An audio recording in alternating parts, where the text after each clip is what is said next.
کیونکہ ہمارے خود ساختہ پاسٹر حضرات ہمیشہ یہی کہتے ہیں شریعت میں لکھا ہوا ہے، شریعت میں لکھا ہوا ہے۔ مگر جب ہم خداوند یسوع مسیح پر ایمان لائیں جنہوں نے شریعت کو مکمل کیا تھا، تو ہم اس جوئے سے آزاد ہو چکے ہیں۔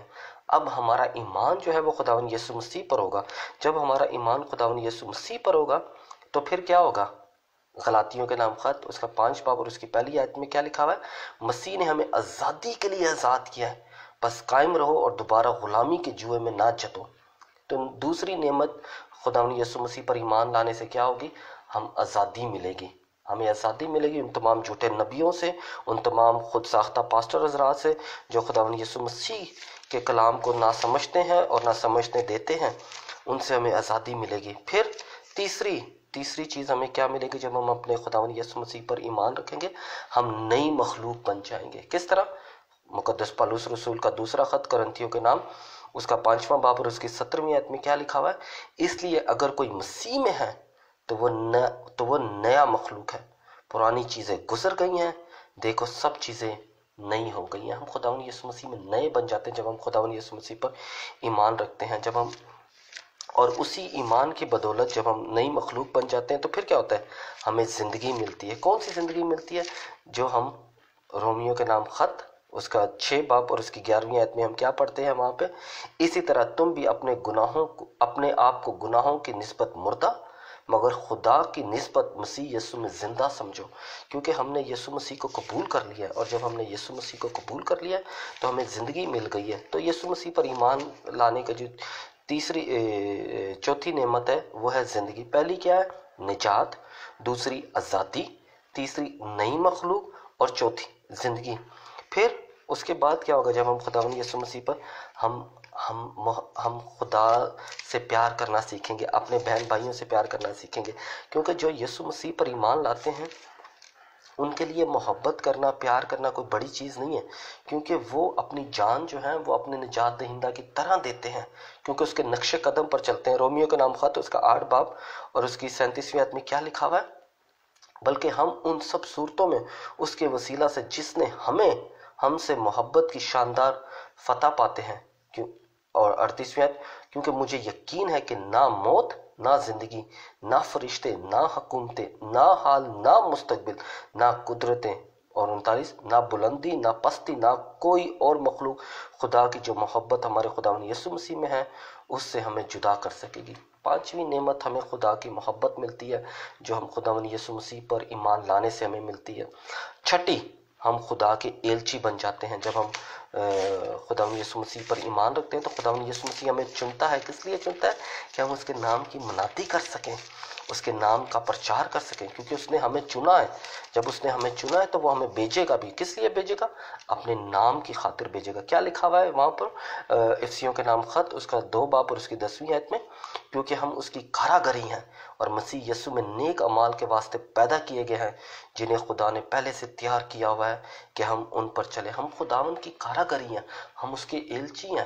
جب ہم نے یسوع پر ایمان لایا ہے تو ہم نجات حاصل کریں گے، ہمیں آزادی مل جائے گی، ہم نئی مخلوق بن جائیں گے، ہم میں زندگی پیدا ہو جائے گی، ہم محبت کریں گے اور ہم ایلچی بن جائیں گے۔ آئیں اپنے خداوند پر پورے کامل بھروسے کے ساتھ وہی ایمان رکھیں جو رائی کے دانے کی طرح ہے، کہ ہم کوئی سی چیز کو بھی کہیں کہ خداوند یسوع مسیح کے نام سے ہو جا تو وہ ہو جاتی ہے۔ اور اس کے لیے ہم خداوند یسوع مسیح کا شکر کرتے ہیں کہ جب ہم دعا کرتے ہیں تو وہ ہماری دعا کو سنتا ہے، جب ہم اس سے التجا کرتے ہیں تو وہ ہماری التجا کو سنتا ہے، جب ہم اس کے آگے گڑ گڑاتے ہیں تو وہ ہماری سنتا ہے، جب ہم اسے پکارتے ہیں تو وہ موجود ہوتا ہے۔ زندہ کلام جو ہے وہ ہمارے درمیان موجود ہے، جب ہم اسے پڑھتے ہیں تو وہ ہماری رہنمائی کرتا ہے، جب ہم اسے محسوس کرتے ہیں تو وہ ہمارے درمیان ہوتا ہے۔